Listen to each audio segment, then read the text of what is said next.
আসসালামু আলাইকুম রহমতুল্লাহি ওয়া বারাকাতুহু। সুপ্রিয় দর্শক, আপনাদের সবাইকে অ্যাগ্রো ফার্ম বিডিতে স্বাগতম। আপনাদের অনেকের প্রশ্ন থাকে যে ভাই আপনাদের এখানে যে ডিমগুলো যেগুলো 5-6 দিন পরে চেক দেওয়ার পরে যেগুলো নষ্ট হয়ে যায় বা যেগুলো বের হয়ে যায় সেগুলো ডিম কী করেন?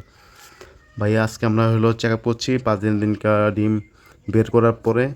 এ তো ডিম 2 রকম দেখতে পাচ্ছেন। এটা ডিমটা ভালো রয়েছে এবং এই পাশে ডিমগুলো নষ্ট হয়ে গেছে। আপনাদেরকে এটাই দেখাবো যে ভালো ডিম আর নষ্ট ডিমটা আপনি কীভাবে চিনবেন। যেরকম আমরা এখানে অলরেডি ভালো ডিম অনেকগুলো বাছাই করেছি আর এই পাশে অলরেডি নষ্ট ডিম বাছাই করা হয়েছে।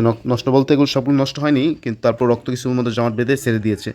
ওগুলো বাসায় খেতে পারবেন, কিন্তু কোনো দোকানে বা অন্য কোথাও ছাড়তে পারবেন না, অন্য কাউকে দিতেও পারবেন না।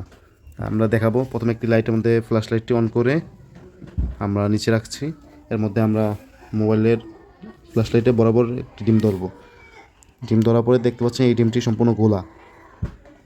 এই ডিমটি আসলে খাওয়ার উপযুক্ত না, বা খাইলেও ভেঙে দেখতে হবে। এটা বেশিরভাগ সম্পূর্ণ নষ্ট হয়ে গেছে। আমরা আরেকটি ডিম নিব। এটি দেখতে পাচ্ছেন ক্লিয়ার রয়েছে ডিমটি, এটি তেমন কোনো গোলা নেই। আর আমরা ঘুরিয়ে দেখবো যে কোনো রক্ত ভাব আছে কিনা। রক্ত ভাবও নেই, তার মানে এটি খাওয়ার উপযুক্ত। এটি আমরা যেগুলো ডিম খেতে পারবো সেগুলোর সাথে রেখে দিলাম। আমরা এইভাবে বাছাই করে নিব। প্রথমত আমরা আরও কিছু ডিম দেখাই আপনাদেরকে। দেখেন এই পাশেরটা দেখা যাচ্ছে একটা রক্তের দাগ দেখা যাচ্ছে। ভালো করে দেখলে বুঝতে পারবেন। এই ডিমটিও আপনারা নিজেরা খেতে পারবেন, কিন্তু বাজার ছাড়তে পারবেন না। এই দেখেন রক্তের দাগটা দেখা যাচ্ছে। এভাবেই আমরা চেক আপ করে থাকি। এই দেখতে পাচ্ছেন এই ডিমটি সম্পূর্ণ ক্লিয়ার। মূল কথা, আপনারা লাইটটি ধরার পর যদি দেখেন ডিম সম্পূর্ণ ক্লিয়ার রয়েছে, তাহলে আপনারা এই ডিমটি খেতে পারবেন। আর যে রক্তের দাগ দেখেন তাহলে ওই ডিমটি খাওয়া যাবে না।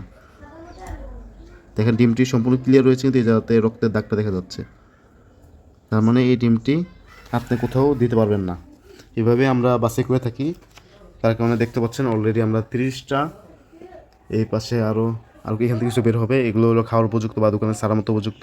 আমরা দোকানে ছাড়বো না, আমাদের আশেপাশে যারা আছে তাদের কাছে বিক্রি করে ফেলবো। তাহলে আমাদের কিছু টাকা উঠে চলে আসবে। আর যেগুলো নষ্ট হয়েছে সেগুলো আমরা ভেঙে ভেঙে দেখবো। যেটা ভালো সেটা আমরা খেয়ে ফেলবো, আর যেটা নষ্ট সেটা আমরা ফেলে দিব। বলতে হাঁসকে দিয়ে দিব, হাঁস খেয়ে ফেলবে। মুরগির খাবার সাথে মিক্স করে দিয়ে দিব, মুরগিও খেয়ে ফেলবে। এগুলো একটি খুবই ক্যালসিয়ামের একটি উদাহরণ।